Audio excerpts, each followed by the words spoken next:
We are back on tonight's InfoWars Nightly News. We are joined now by Chelsea Schilling. She's a writer for WorldNet Daily, and she is exposing the chilling fact that Facebook and other social network sites are making it easier for pedophiles to find their victims and to link between each other. And this is an ongoing, serious issue. Thanks for joining us, Chelsea. Thank you for having me. So explain basically what's going on, where your research has led, all the dark avenues, and then let's get into the issues for modern society, how we preserve civil rights while prosecuting people who are clearly harming children. But first of all, Facebook, why are they allowing this to go on, and what are you finding in your research? Well, first off, what I found was unimaginable. You know, I really expected to find something in there, but never nearly what I did find. It was pretty shocking. I mean, we're talking about children who are having their photos uploaded to Facebook by cell phone in many cases, not every case, and also videos of adults sexually abusing these children, actually having intercourse on these videos and photos. So that was some of the worst stuff I found. And I found this by going into Facebook and creating alias profiles. In other words, they weren't me. I was pretending to be somebody else. I took photos off the internet of sexy women who were promiscuous, and I built this huge profile out of it. And I used terms like Lolita 13, you know, PTHC, which is preteen hardcore pornography. And I used those as my likes, including the term incest, which Facebook apparently tends to allow because anytime you search in their search bar, you can often find groups for incest and likes. And so I use those terms, and because I use those terms, pedophiles were able to locate me based on my interests and sort of deduce that I was one of them, and either they friended me or I friended them. And many times, while these photos were completely available to the public, and I did see their albums, that's how I knew who to friend, whenever they did friend me and I got in, the albums became much worse. And I started seeing this, and these pedophiles are trading photos among themselves. If you go through their friends list, there are hundreds of people long, and they're people just like them. That's the thing. There are two types of friends that these pedophiles tend to have. They aren't on these accounts, these Facebook accounts like you and I, to speak with our friends and family. These are just completely fictitious people here where they upload photos and it's a false user. And the reason they're on there is to trade photos with other pedophiles. And usually they are original images of their own sexual abuse that they upload and they trade with these pedophiles. The other kind of friend that these pedophiles tend to have are America's children. They're unsuspecting children. They go out and they friend students in high school, middle school, whatever the case may be. They find children and they friend them. And in some cases, they'll strike up a conversation, they'll chat with them, they'll exchange photos if they can, often nude photos. And then even in some cases, they will actually try to meet these children. So the kind of evidence they're posting on Facebook, is it the kind of evidence law enforcement can use to issue warrants? Are these clear cases where people actually are hurting children? If so, why are they not being prosecuted? But then let's get into how this ties into the overall online atmosphere where they're trying to curb civil liberties.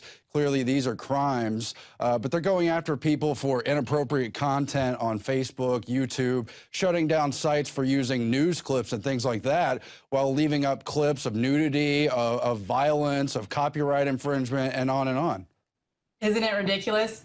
No, when I actually found these photos, and I have to say this, in every case I reported them. So if they were a child being sexually abused by an adult, as soon as I found it, it went straight to the FBI via its IC3.gov reporting form. That was the best way that I found to do it. I called the FBI several different offices and spoke with them, and they all referred me to that one site so that I could actually turn in some of those photos. The thing was, in the beginning, I started flagging many of the photos, not the most severe ones, but many of the photos on Facebook, hoping that the profiles would be taken down after Facebook got wind of it. And that wasn't necessarily the case. In many cases, those photos remained up there for 2 weeks, 3 weeks, and it was just awful going back there and seeing that I had reported these. It didn't let me report them again because it says, hey, you've already reported these photos. You know, you can't do that again. And the photos didn't come down. So then I went to Facebook. I couldn't leave it up there much longer. I mean, that was my responsibility to go to the FBI. I took the photos that Facebook wouldn't take down, and I actually took them to the FBI, and they were down within 24 hours. The FBI did have a real positive response with individual photos that are reported to them. Now, the problem is there's a prevention problem. So, these photos should never have made it onto Facebook in the first place. That's a real issue here. So the law enforcement authorities can only deal with what's reported to them. They can handle these images, and they do a great job doing it. But the problem is, if there's not a prevention tactic here, we have an issue that's spiraling out of control. And Facebook could really easily fix this, without this becoming a huge, outside control thing. They could police themselves. One of the ways that Facebook, I believe, can do that without spending too much money or resources on this would really be to just take down the incest groups, the PTHC groups, the kid sex young groups, the F young girls groups, the F young boys groups. I could sit here and go on, and I have in my stories about these types of groups that are actually permitted on Facebook. And even if they do take them down, many times they're in there for a very long time. This is how pedophiles meet one another. It's how they get validation for what they're doing. And then it also creates a market for their photos so that they can exchange them. It's very simple to find those terms. You go to the Facebook search engine, you just type them in, and you get results very easily. So this isn't something that Facebook can't police on its own. Right now, it's something that Facebook appears unwilling to do.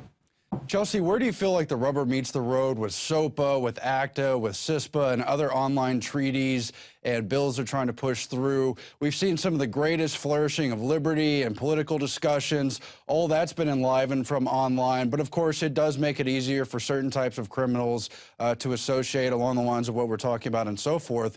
How can we protect children and protect ourselves online while keeping freedom alive? And what do you make of this type of legislation?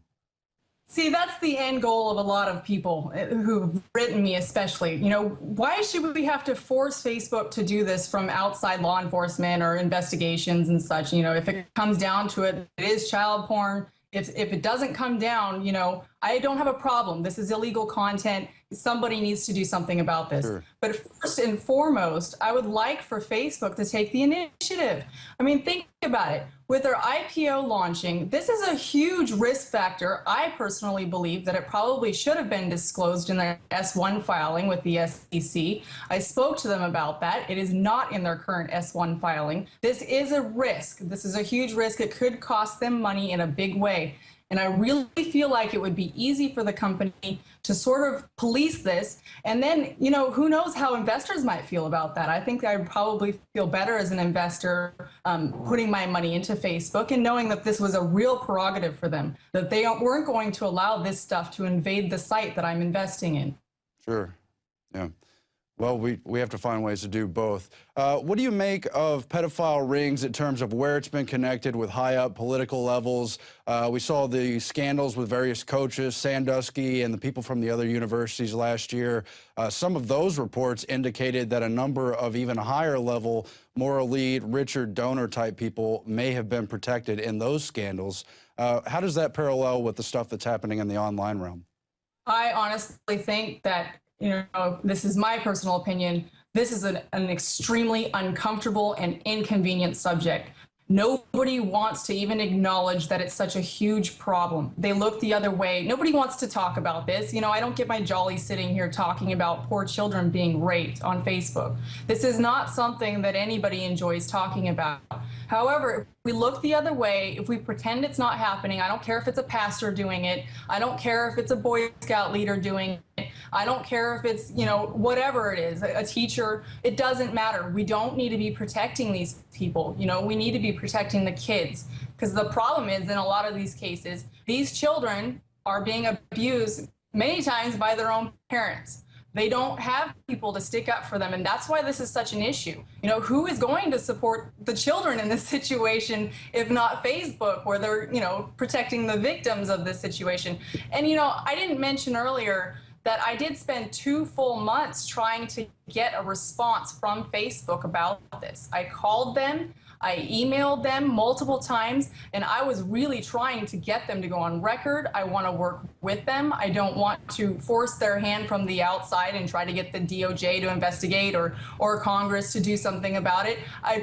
That's something that to me would be a last resort. I really prefer that Facebook would handle this internally. And the thing is, they sent me a statement about 2 hours after my part 1 of the series ran. This is a 4-part series, right. And it ran on Matt Drudge's site, the Drudge Report.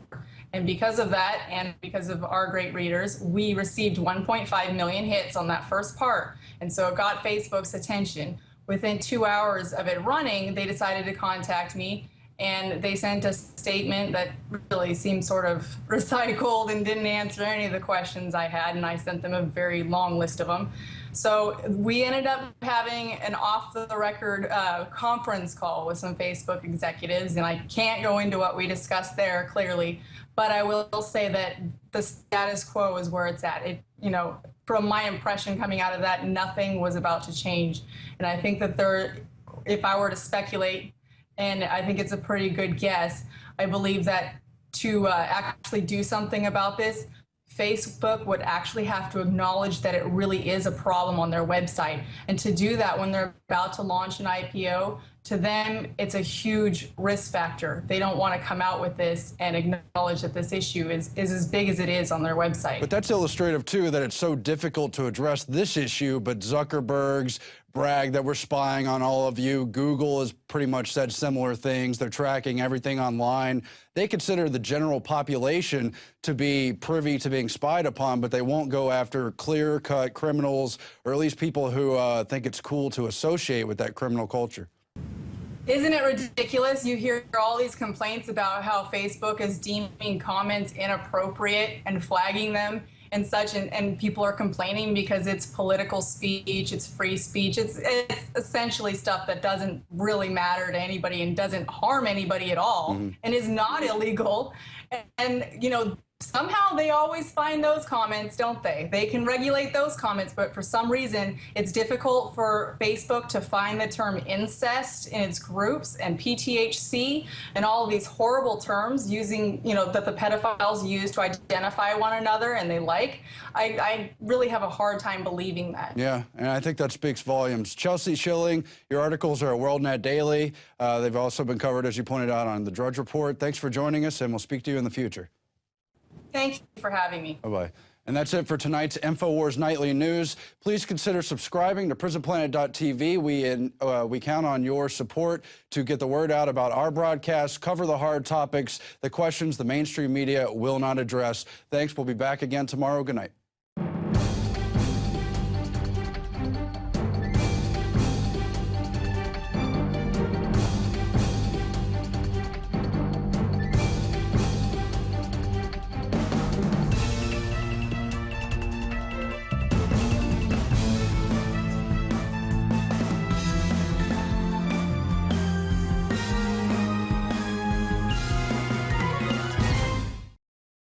Sick of the globalist eugenicist control freaks adding poison to your water and laughing as you get sick and die? Start purifying your water with ProPure. My friends, I've done a lot of research, and the best gravity filter out there, bar none, is ProPure, and it's available discounted at Infowars.com. Its filters are silver impregnated to prevent bacterial growth. There's no priming required. It's NSF 42 certified. Optional fluoride filters can reduce fluoride up to 95%. Easy to set up and use. Doesn't require electricity. Purify water from lakes, streams, ponds, and wells. This filter system leaves in beneficial minerals, which is key. Save money by not buying bottled water and avoid BPA that leaches from the plastic. ProPure is the best gravity-fed filter out there. It's what my family uses. Infowars.com already has the lowest price on ProPure. But if you add the promo code WATER at checkout, you get an additional 10% off at Infowars.com. You can also call to order 888-253-3139.